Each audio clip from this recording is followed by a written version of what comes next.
Hello అండి. నేను మీ దివ్య. Welcome back to మన ముచ్చట.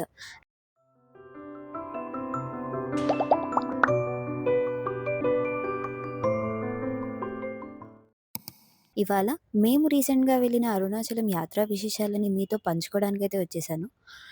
మేమైతే సికింద్రాబాద్ టు విల్లుపురం జంక్షన్ గురువారాల్లో నడిచే స్పెషల్ ట్రైన్‌ని తిరువన్నామలై వరకు బుక్ చేసుకున్నాం.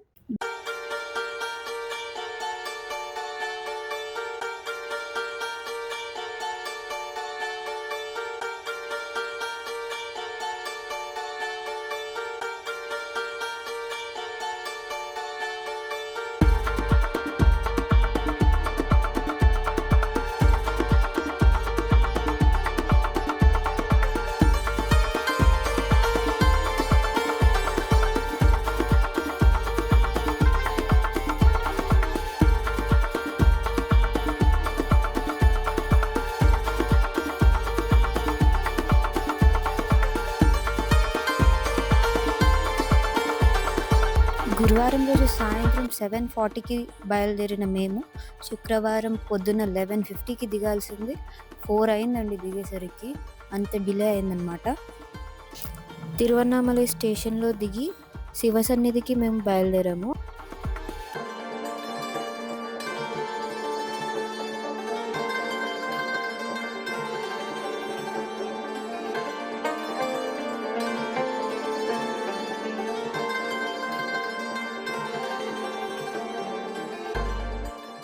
ఇక్కడ నుంచి ఆటో వాడు 250 రూపీస్ అయితే ఛార్జ్ చేశాడండి.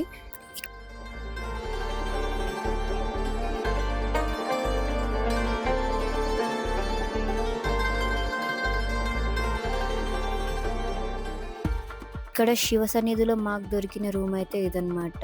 నాన్ ఏసీ రూమ్స్ అవైలబుల్ లేకపోవడంతో మేము ఏసీ రూమ్ తీసుకోవాల్సి వచ్చింది. సో ఫెసిలిటీస్ అయితే బాగున్నాయండి.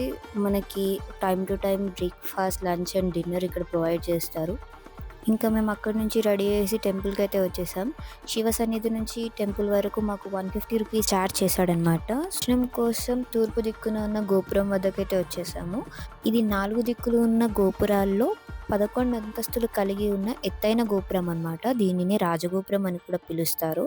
దీనిని కృష్ణదేవరాయలు ప్రారంభించి సేవప్పనాయక పూర్తి చేశారట.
ఇలా గోపురంలోనికి వెళ్తుండగా కుడివైపున మనకి కొన్ని చెక్కబడి ఉన్న నాట్య భంగిమలను చూడవచ్చు.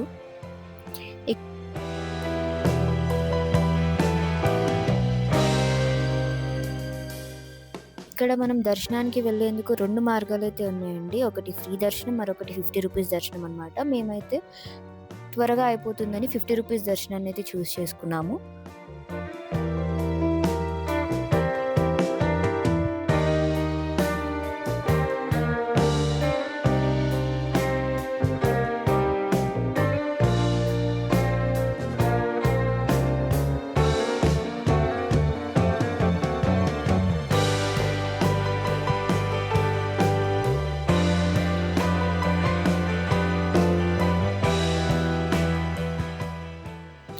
అరుల్మిగు అంటే అపారమైన దయతో అని అర్థం. దేవుడు లేదా దేవత వారి కృపను తన భక్తులపై సమృద్ధిగా కురిపిస్తారు కాబట్టి తమిళనాడులోని అన్ని దేవాలయాలు దేవుడు లేదా అమ్మవారి పేరుకు ముందు అరుల్మిగు అని ఉంటుంది.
ఇక్కడ కుడి వైపున మనకు పాతాళ లింగం అని ఉంటుందండి.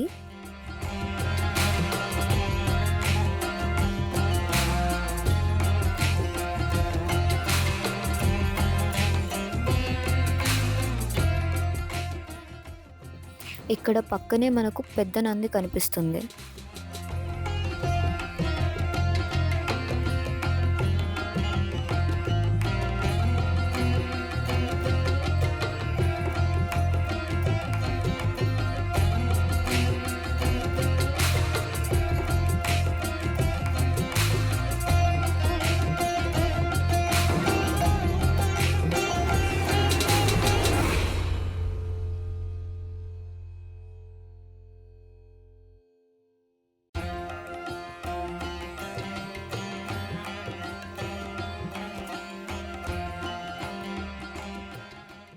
ఇక్కడే రమణ మహర్షుల వారు ధ్యానం చేసేవారట. ఇక్కడ ఒక శివలింగం ఉంది. దాని వెనుక అతను వీపు ఆనించుకొని కూర్చునేవారట. సూర్యకిరణాలు కూడా పడలేని ఈ ప్రదేశంలో చీమలు, తేనెటీగలు, కందిరీగలు వంటి క్రిమి కీటకాలతో నిండి ఉండి దోమలు కుట్టినప్పటికీ రమణ మహర్షి వారు యోగా భంగిమలో కదలకుండా కాళ్ళు అడ్డంగా ఉంచి ప్రపంచానికి అభేద్యంగా కూర్చునేవారట. ఇక్కడ మనకు ఆయనకు సంబంధించిన కొన్ని చిత్రాలను గమనించవచ్చు.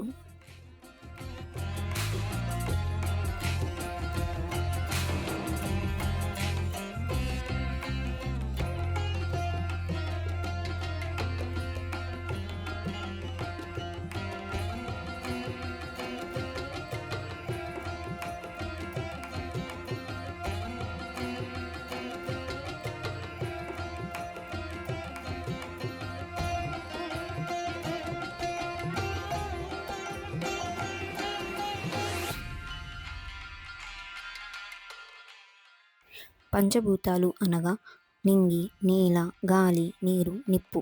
ఈ ఐదింటిలో ఒక్కొక్కటి ఒక్కొక్క మూలానికి ప్రాతినిధ్యం ఉంది. పంచభూత క్షేత్రాలు ప్రముఖ శివాలయాలను సూచిస్తుంది. పంచభూత స్థలాలన్నీ దక్షిణ భారతదేశం అందే ఉన్నాయి. ఇందులో 4 తమిళనాడులో ఉండగా 1 ఆంధ్రప్రదేశ్లో ఉంది. తమిళనాడులో చిదంబరంలో నటరాజస్వామి ఆలయంలో మనకు శివలింగంగా శివుడు దర్శనమిస్తాడు. చిదంబరం అంటే చిత్ అంటే స్పృహ, అంబరం అంటే ఆకాశం, శివుడు తాండవమాడే స్థలమని అర్థం. రెండవది పృథ్వీలింగం. ఇది కాంచీపురంలో ఏకాంబరేశ్వర ఆలయంగా కొలువై ఉంది. ఇది చెన్నై నగరానికి 70 కిలోమీటర్ల దూరంలో ఉంది. కంచిలో ఉన్న ఏకాంబరేశ్వర దేవాలయం పంచభూత క్షేత్రాలలో ఒకటి. ఏకామ్ర, ఆమ్ర అంటే మామిడి, అంబర అంటే వస్త్రం, ఆకాశం అని నానార్థాలు. ఏకాంబరేశ్వర స్వామి అంటే ఒక్క మామిడి చెట్టు కింద వెలసిన స్వామి అని అర్థం. ఏకాంబరేశ్వరుడు భూమిని సూచిస్తాడు. మూడవది శ్రీకాళహస్తీశ్వర ఆలయం. ఇది ఆంధ్రప్రదేశ్ రాష్ట్రం శ్రీకాళహస్తిలో ఉంది. శ్రీ అనగా సాలీడు, కాళ అనగా పాము, హస్తి అనగా ఏనుగు. ఇక్కడ శివలింగాన్ని పూజించినందున వాటి పేరుతో శ్రీకాళహస్తి ఏర్పడింది. నాలుగవది జంబుకేశ్వర ఆలయం. ఇది జలలింగాన్ని సూచిస్తుంది. జంబుకేశ్వరం తమిళనాడు రాష్ట్రంలోని తిరుచి పట్టణానికి 11 కిలోమీటర్ల దూరంలో ఉంది. జంబుకేశ్వరానికి తిమేవకాయ్, తిరువనాయికావల్ అనే పేర్లు కూడా ఉన్నాయి. వీటి అర్థం ప్రకారం ఇక్కడ ఏనుగుల చేత పూజలందుకున్న క్షేత్రమని అర్థం. పూర్వం ఇక్కడ అధికంగా జంబు వృక్షాలు ఉండడం వల్ల దీనికి జంబుకేశ్వరం అని పేరు వచ్చింది. జంబు వృక్షాలంటే తెల్లనేరేడు వృక్షాలు. ఐదవది ఇప్పుడు మనమున్న అరుణాచలేశ్వర ఆలయం. ఇక్కడ మనకు శివుడు అగ్నిలింగంగా దర్శనమిస్తాడు. తమిళంలో అరుణం అనే పదానికి ఎరుపు లేదా అగ్ని అని అర్థం. అచలం అంటే కొండ అని అర్థం. ఈ ప్రదేశంలో శివుడు అగ్ని రూపంలో వెలిశాడు కాబట్టి అన్నామలై కొండ అని ఆలయ క్షేత్రానికి అరుణాచలం అనే పేరు వచ్చింది.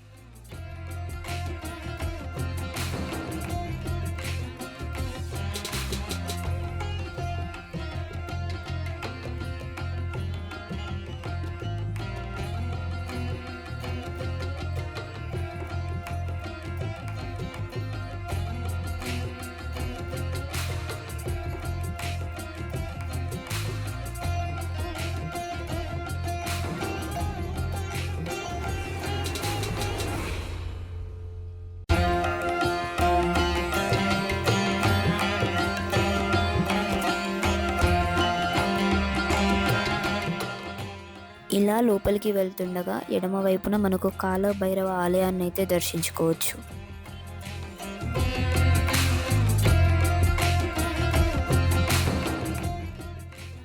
ఇక్కడ మనం టెంపుల్ మొత్తాన్ని సూక్ష్మంగా 3D డిజైన్లో చూడవచ్చు.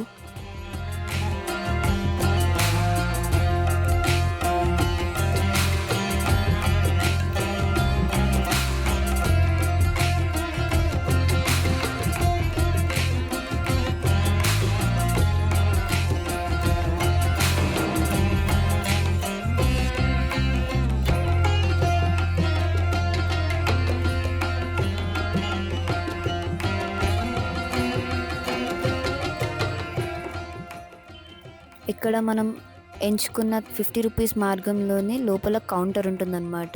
కౌంటర్లో మనకి క్యాష్ ద్వారానే టికెట్ తీసుకోవాలి. యూపీఐ పేమెంట్ అయితే అలో లేదండి. సో మనం టికెట్ తీసేసుకున్నాము. స్కంద పురాణం ప్రకారం ఇక్కడ జరిగిన ఒక సంఘటన గురించి మనం ఇప్పుడు తెలుసుకుందాం. ఒకసారి బ్రహ్మ విష్ణువు మధ్య ఎవరు గొప్ప అని యుద్ధం జరిగింది. అప్పుడు శివుడు ఒక పెద్ద అగ్నిస్తంభంలాగా బ్రహ్మ విష్ణువు మధ్యన చేరి ఈ విధంగా పలుకుతాడు: మీ ఇద్దరిలో ఎవరు గొప్పో నేను నిర్ణయిస్తాను. ఈ అగ్నిలింగం యొక్క ఆది మరియు అంతం ఒకరు చూసి రావలసిందిగా చెప్తాడు. అప్పుడు బ్రహ్మదేవుడు హంసవాహనంతో అంతం చూడటానికి ఆకాశం వైపుగా వెళ్తాడు. విష్ణువు వరాహ అవతారం దాల్చి భూమిని తవ్వుకుంటూ పాతాళంలోకి వెళ్తాడు. విష్ణువుకి అగ్నిలింగం యొక్క ఆది కనిపించకపోయేసరికి తిరిగి మొదలుపెట్టిన చోటుకే చేరుకుంటాడు. బ్రహ్మకు కూడా అంతం దొరకదు. కానీ కొంచెం సేపటికి పైనుంచి ఒక మొగిలి పువ్వు కిందుకు రాసాగింది. నువ్వు ఎక్కడి నుంచి వస్తున్నావని బ్రహ్మ అడగగా, మొగిలి పువ్వు శివుని శిరస్సు పైనుంచి జారి ఇలా కిందికి వస్తూ ఉన్నాను అని బదులిచ్చింది. అప్పుడు బ్రహ్మ, నువ్వు శివుని శిరస్సును చూసి వస్తున్నావా అని అడగగా, అవును అని సమాధానం ఇచ్చింది. బ్రహ్మ తనకు ఒక సహాయం కావాలని, తాను కూడా శివుని యొక్క శిరస్సును చూశానని సాక్ష్యం చెప్పవలసిందిగా కోరుతాడు. అందుకు మొగిలి పువ్వు సరేనని బదులిచ్చింది. ఇంకొంచెం దూరం పోగా కామధేనువు ఎదురు రాసాగింది. నువ్వు ఎక్కడి నుంచి వస్తున్నావని అడగగా, నేను శివుని శిరస్సు మీద క్షీరాభిషేకం చేసి వస్తున్నానని బదులు ఇచ్చింది. నువ్వు నేను శివుని శిరస్సు చూశానని సాక్ష్యం చెప్పాలి అని కామధేవుని అడగగా, కామధేనువు మొదట సంకోచించిన తర్వాత సాక్ష్యం చెప్పడానికి ఒప్పుకున్నది. అప్పుడు బ్రహ్మదేవుడు తను మొదలుపెట్టిన చోటికే తిరిగి చేరుకుంటాడు. విష్ణువు తను ఓడిపోయానని, తనకి శివుని యొక్క ఆది కనిపించలేదని చెప్తాడు. బ్రహ్మదేవుడు మాత్రం తను చూశాడని, తనకు 2 సాక్ష్యాలు కూడా ఉన్నారని శివుడికి చెప్తాడు. అప్పుడు శివుడు మొగిలి పువ్వును ప్రశ్నించగా, మొగిలి పువ్వు అవునని బదిలీయసాగింది. కామధేనువుని ప్రశ్నించగా, తలతో అవునని, తోకతో కాదు అని బదులిచ్చింది. శివుడు తన దివ్య దృష్టితో జరిగినదంతా గ్రహించి కోపంతో మొదటి సాక్ష్యానికి గాను మొగిలి పువ్వును నువ్వు నా పూజకు పనికిరావు అని శపిస్తారు. తరువాత కామధేనువు వైపు తిరిగి, తలతో అవునని, తోకతో కాదని సమాధానం చెప్పావు కనుక నీ తల భాగానికి ఎవరూ పూజలు చేయరు, నీ వృష్ట భాగం పూజనీయమని శపిస్తారు. తదుపరి బ్రహ్మ వైపుకు తిరిగి కోపాద్రిక్తుడై పంచముఖాలతో ఉన్న బ్రహ్మదేవుడి ఊర్ధ్వముఖం అనగా పైకి చూడబడిన ముఖాన్ని తుంచివేస్తాడు. అప్పుడు విష్ణువు బ్రహ్మపై జాలితో, మనం ముగ్గురం త్రిమూర్తులమని, ఒకరికి ఒకరం భేదం లేదని బ్రహ్మదేవుని విడిచిపెట్టవలసిందిగా ప్రార్థించసాగాడు.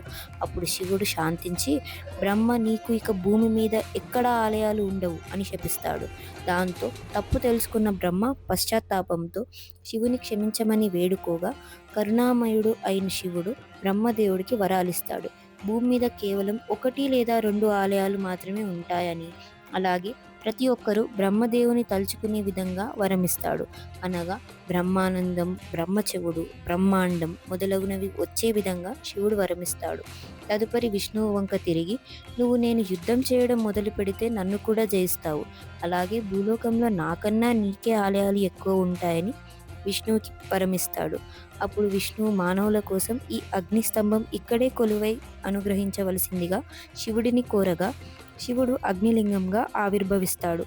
ఇప్పుడు మనకి దర్శనమిస్తున్న అరుణాచలగిరియే భూమి మీదకు వచ్చిన అగ్నిస్తంభం. ఈ లింగం ఉద్భవించిన రాత్రిని మహాశివరాత్రిగా మనం జరుపుకుంటాం.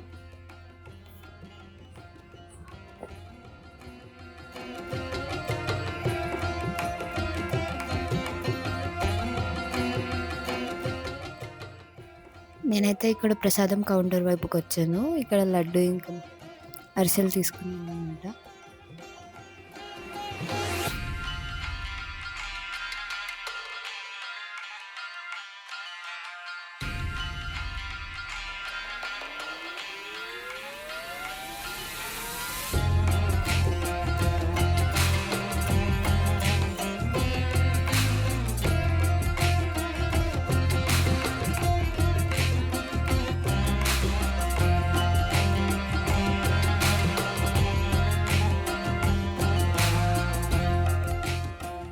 తర్వాత వీడియోలో గిరి ప్రదక్షిణ విశేషాలైతే చూద్దామండి. మా కంటెంట్ గనుక మీకు నచ్చినట్లయితే లైక్ చేయండి, షేర్ చేయండి, కామెంట్ చేయండి and please do follow our channel.